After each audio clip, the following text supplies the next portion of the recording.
Ok. Vous montez sur la mezzanine là-haut. Et les PR, il est... Le PR, il va arriver comme ça. Ouais. Et ensuite, il va être... Celle du centre. Faut que je vais passer par là. Pardon. Excusez-nous, bonjour. Bonjour. Je vous embête, je suis désolé.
normal pour l'instant? Oui. Oui, s'il te plaît. Oui.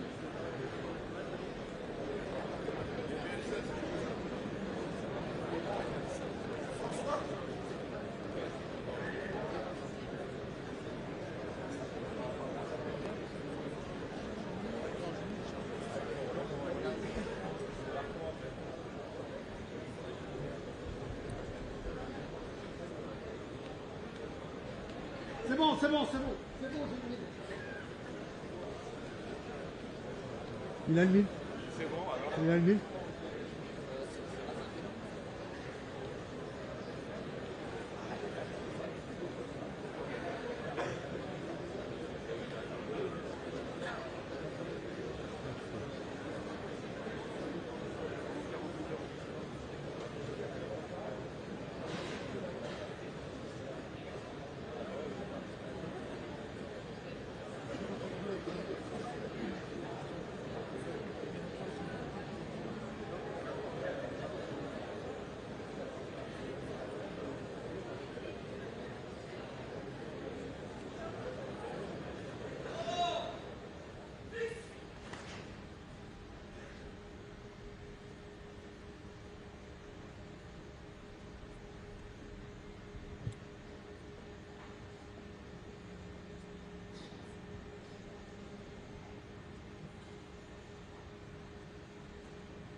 Monsieur le chef d'état-major des armées, monsieur le chef d'état-major de la marine, monsieur le chef d'état-major particulier, amiral, commandant, je suis heureux de vous retrouver tous et de pouvoir vous dire quelques mots.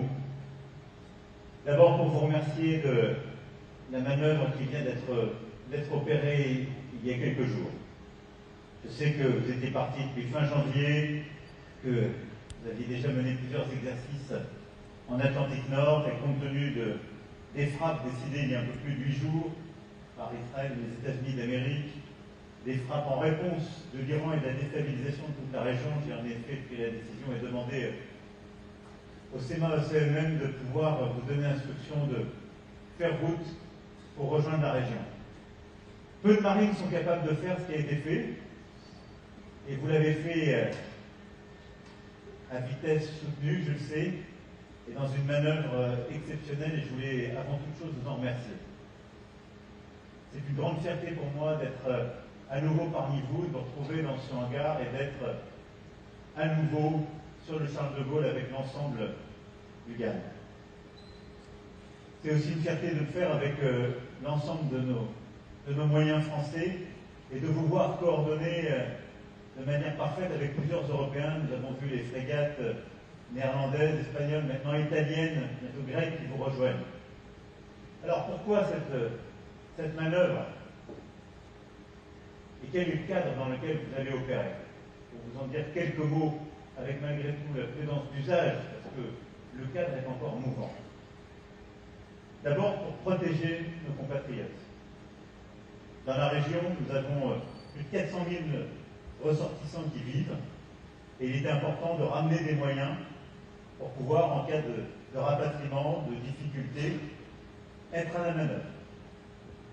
Et le GAN, avec l'ensemble de ces moyens, plus ce que nous sommes en train de rapporter ici en Méditerranée orientale, nous permettra d'être à l'initiative et de le faire aussi en lien avec les autres Européens et de ne pas subir.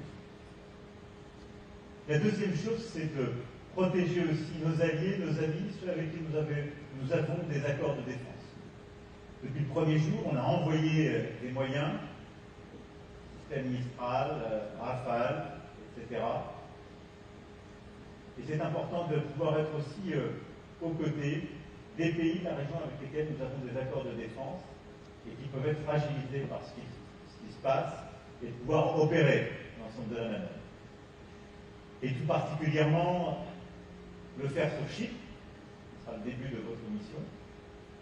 Le Languedoc est arrivé il y a quelques jours, le système Mistral aussi, et de le faire pas trop loin du Liban, qui est aussi sous très forte pression. Puis la troisième chose, c'est de pouvoir coordonner une manœuvre plus large, elle aussi totalement pacifique, défensive, mais qui est notre responsabilité, qui est dans ce cadre très désorganisé de pouvoir préserver la liberté de navigation et participer à la sûreté maritime. C'est important pour beaucoup de pays qui sont alliés, et c'est important aussi pour les intérêts de la France, en particulier pour la liberté du commerce, pour permettre au pétrole, au gaz de pouvoir circuler, parce que nos compatriotes vivent déjà les conséquences de ce qui se passe. Et donc nous aurons à opérer des manœuvres en Méditerranée orientale, vous allez les orchestrer au premier chef, de pouvoir aussi participer aux opérations en mer Rouge, et de Suez à Bab el-Mandeb, de continuer de faire ce que nous avons plusieurs fois fait ces dernières années, et de préserver cette liberté de navigation, dans le cadre en particulier de la mission Aspides, et de concevoir aussi une mission ad hoc, au moment voulu, elle aussi pleinement défensive, pour pouvoir restaurer quand les conditions seront permises, la circulation et l'ouverture calibrée dans les détroits d'Ormuz. Mission qui nous est familière et qu'on a pu accomplir avec d'autres il y a maintenant quelques décennies. Voilà le cadre, si je puis dire, dans lequel nous nous inscrivons. La France est là pour protéger les siens, pour être aux côtés de ses alliés et de ses amis qui sont frappés, et pour pouvoir participer à des missions ô combien essentielles de liberté de navigation et de sûreté maritime. C'est dans ce cadre strict que nous opérons. Nous ne participons pas à un conflit en cours. Nous opérons dans ce cadre. Votre présence aujourd'hui démontre la puissance de la France, celle d'une puissance d'équilibre, de paix, aux côtés de ses amis. Celle aussi d'une puissance européenne qui s'est organisée autour d'elle et orchestrée la présence de plusieurs autres Européens, et c'est exactement ce que nous allons consolider dans les jours, les semaines, peut-être les mois qui viennent, avec le degré d'incertitude que les événements ont porté sur la situation. Voilà ce que je voulais vous dire en vous disant ma confiance, ma reconnaissance pour la manœuvre tout particulièrement des derniers jours, mais aussi des exercices que vous avez préalablement conduits, et pour vous dire aussi ma confiance pour les jours, les semaines, les mois qui viennent. La mission est exigeante, mais je vous sais à la hauteur de celle-ci. Tout particulièrement dans cette année un peu particulière pour notre marine nationale, mais également avec l'ensemble de nos aviateurs, nos soldats et toutes celles et ceux qui concourent à la mission du GAN. Merci à tous. Avec ma confiance, vive la République, vive la France.